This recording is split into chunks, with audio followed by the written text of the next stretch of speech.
Bahkan dia menghabiskan waktunya di ujung daun bermain ayunan. Namun tak seperti yang dilihat, bintang laut jauh dari kata bodoh, apalagi lucu. Yap, lihatlah di bawah kakinya terdapat tube feed, sejenis kaki kecil yang berjumlah ribuan. Organ itu akan memanjang serta lengket saat terisi air, yang digunakannya untuk menangkap mangsa maupun berjalan di kedalaman. Mulutnya berada di bawah di bagian tengah. Namun yang paling aneh adalah saat mulutnya terbuka, perut akan keluar di dalam sana, yang langsung menyerap cairan korbannya hingga kering kerontang. Dia lebih mirip seperti monster. Ups, bahkan anemon lari tunggang langgang ketakutan. Tolong, tolong. Tercatat lebih dari 2000 spesies bintang laut. Ada juga yang mempunyai 40 lengan serta memiliki tubuh yang beracun. Sang bintang laut mampu memburu makhluk bercangkang macam kerang maupun krustasea serta anus yang berada di atas tubuh. Akhirnya bintang laut menikah dengan anemon dan mempunyai anak bernama Bintang Emon.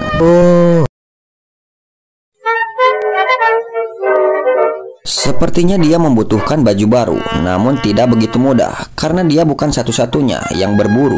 Yap, hermit crab atau kelomang sering memanfaatkan cangkang bekas siput karena mereka tidak mampu memilah-milih yang masih layak dipakai, walaupun second but it's like new. Yang itu milikku. Lebih baik kau diam. Siapa cepat dia dapat. Mereka tumpang tindih, rela bertarung hanya demi sebuah kostum. Akan tetapi ada juga yang berperilaku ramah dan juga rapih. Mereka antri menunggu giliran. Jika tidak muat, kelomang yang bijak akan mempersilahkan yang lain untuk mencobanya. Meski diberi nama crab, hewan ini lebih dekat hubungannya dengan lobster. Lantas bagaimana cara hewan ini berhubungan intim dan berkembang biak? Maka jawabannya cukup mudah. Pertama-tama pejantan akan mendekati betina, lalu membuka sedikit kostumnya menggunakan capit. Lalu selama beberapa detik dia akan mentransferkan benih-benihnya dan ups, jadilah anyak-anyak.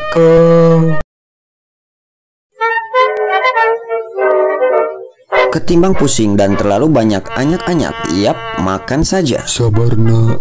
Sebuah bagian dari proses ritual kepiting merah sebelum melakukan migrasi besar-besaran. Sementara lautan adalah tujuan akhir mereka. Jadi sang kepiting memulai dari tempat tinggal, yaitu hutan. Namun perjuangan tak sesederhana membuka celana. Banyak yang terlindas. Alih-alih mengubur, mereka memanfaatkan korban. Yap, makan saja. Maaf teman. Terlebih perjalanan panjang menguras energi dan tak jarang mereka mati dehidrasi. Setelah sampai di pesisir pantai, mereka berkumpul guna mencari pasangan. Saat malam tiba, suasana menjadi liar. Sang kepiting merah berpesta menyalurkan anu. Alasan mereka berkembang biak di pantai karena anyak-anyak yang dihasilkan bergantung pada air laut untuk bertahan hidup. Betina melepaskan telur yang nantinya menjadi zoya atau larva planktonik hingga menjadi dewasa, kembali ke hutan melakukan ritual ini lagi berulang-ulang.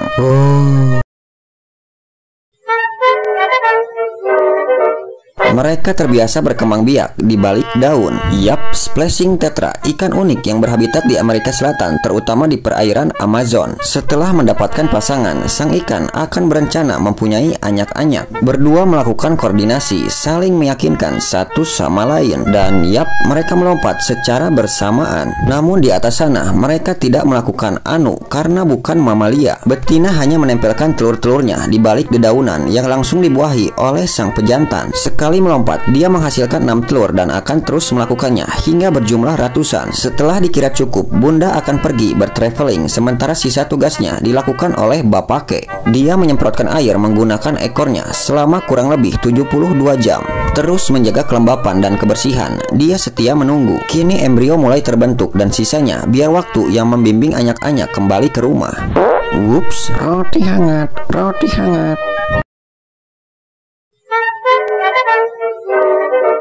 Tak ada harta tanpa bekerja, namun bagi beberapa entitas yang terburuk adalah hidup tanpa betina.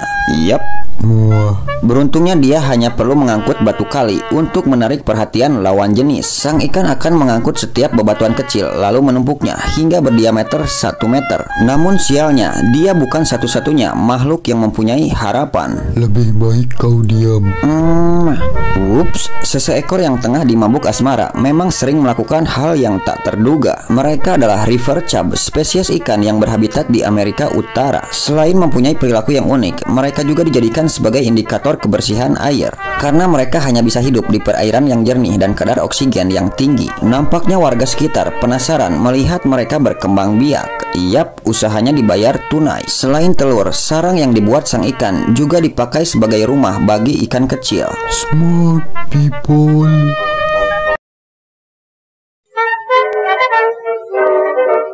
Terkenal karena daging yang lezat, tidak begitu mengenakan. Yap, sebab hewan ini kerap diburu, tercukiti, dan dianggap sebelah mata. Nyatanya, dia mempunyai 200 mata biru yang digunakan untuk mendeteksi cahaya dan juga gerakan. Selain menjadi sumber makanan premium, scallop atau kerang simping mampu menghasilkan mutiara. Semua entitas ingin memilikinya, tak terkecuali bintang laut.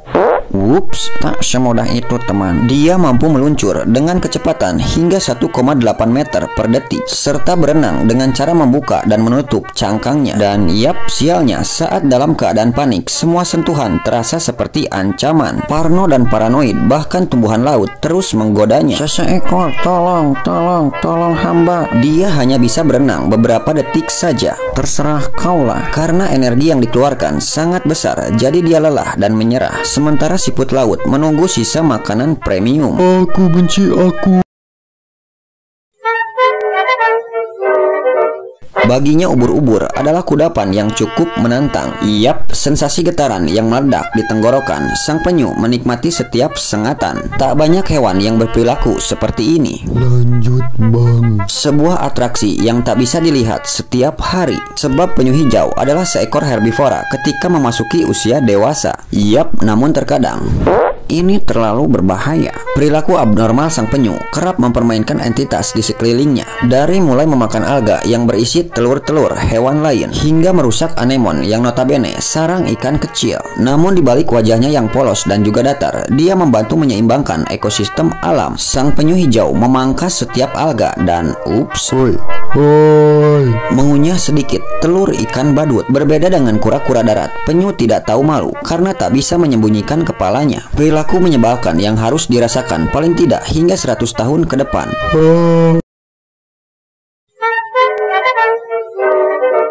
Mereka tidak sedang menonton konser, melainkan tengah berburu makanan. Yap, garden eel atau belut taman memanfaatkan arus laut untuk menangkap plankton, kudapan favoritnya. Sang belut hidup berkelompok yang terdiri dari ratusan hingga ribuan ekor dalam satu wilayah. Mereka termasuk hewan yang konsisten dan juga setia, keluar masuk di dalam lubang yang sama. Kecuali saat musim kawin, sang belut akan keluar sepenuhnya lalu mencari pasangan. Bang, jangan bang, muah. Biasanya sang pejantan menggali sarang di dekat betina. Lebih baik kau diam. Namun ada juga yang kurang beruntung. Dia mendekati seseekor yang sudah berpasangan. Hewan ini berukuran sekitar 40 cm, namun hanya sepertiga tubuhnya yang keluar dari dalam lubang. Sebuah strategi bersembunyi dari ancaman maupun bertahan dalam arus yang deras. Saat bahaya datang, mereka akan masuk berbarengan, saling berkomunikasi, tanda makhluk yang bersosial tinggi. Yap, waktunya muncul kembali. Smart people.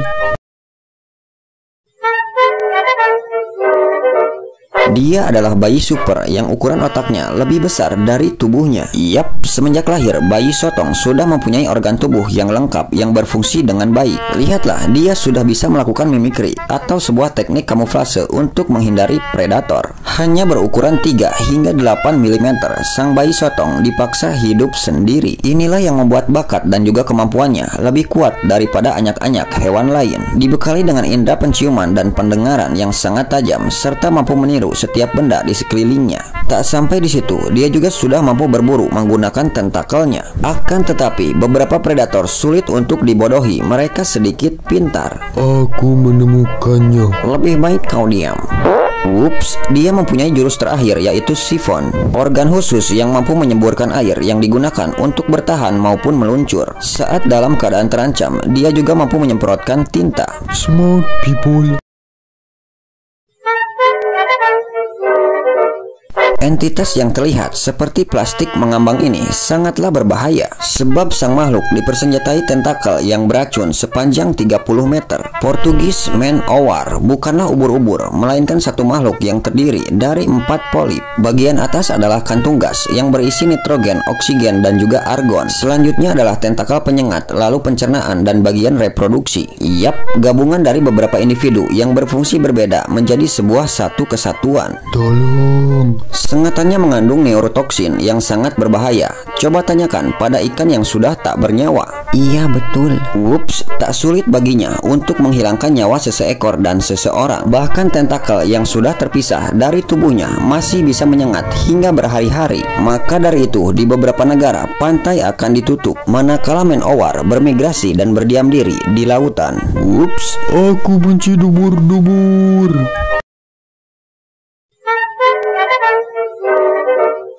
Wah, aku terlihat seksi. lebih baik kau diam. Yap, mereka adalah jenis bintang laut yang seperti mempunyai pantat. Lahir dari genus Peltaster, mereka mempunyai tubuh yang gemuk, cutie, cibi-cibi, kawaii. Berbeda dari jenis bintang laut lainnya yang lebih tepos, pipih, dan ramping. Semua itu terjadi akibat kontraksi otot dari pergerakan kaki tabungnya. Aku baru tahu. Warnanya begitu cerah serta tekstur tubuh yang lembut seperti permen Yupi. Sang bintang laut berhabitat di perairan Indo-Pasifik dan makanan kesukaannya adalah mikroorganisme, partikel kecil, serta spons. Hei, terlihat seperti Anu.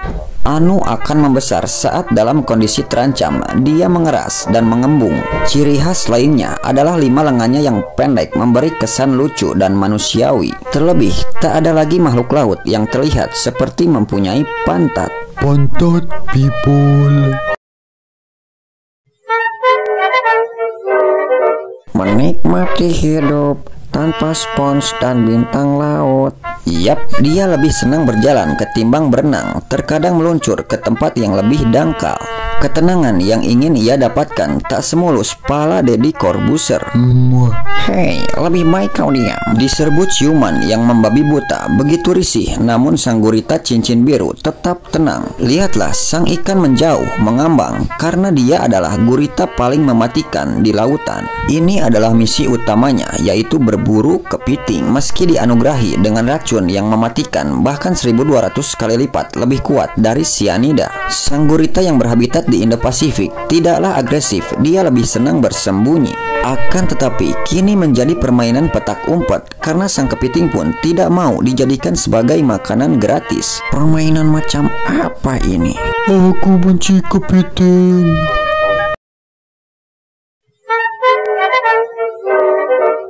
Sang bapak kek tengah sibuk membersihkan kotoran di sekitar larva anyak-anyak. Dia tak perlu khawatir dijahili oleh predator pemburu telur, sebab mempunyai hubungan mutualistik dengan anemon laut. Makhluk yang mirip bakmi ini mempunyai sengatan yang dapat melumpuhkan, dan ikan badut mempunyai trik tersendiri.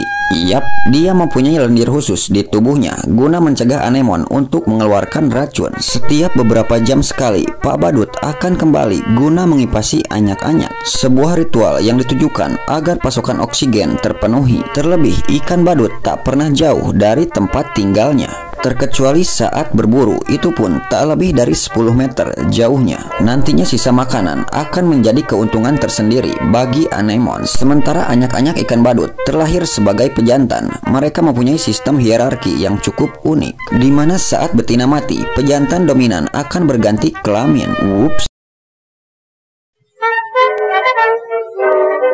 Saat terancam, dia mengeluarkan cahaya biru yang terlihat seperti bola api. Yap, ikan ini adalah para pria Canthus rasonenti, ikan yang kecil tak lebih dari 6 cm. Hewan ini bertubuh transparan dan hidup di perairan tropis macam Indo-Pasifik termasuk Indonesia. Namun kemampuan yang dimilikinya bukan berasal dari organ tubuhnya, melainkan dari makanan ostrakod atau sejenis krustasea kecil yang mampu mengeluarkan cahaya. Dalam arti kata lain, sang ikan mencuri maupun memanfaatkan kemampuan mangsanya. Ini adalah bentuknya. Dia akan menelan lalu mengekstrak zat bioluminescence. Di saat bersamaan, dia mampu menyimpan cahaya itu sebagai pertahanan dikala predator datang. Whoops, ikan saja mampu bercahaya. Indonesia kok gelap? Smart people.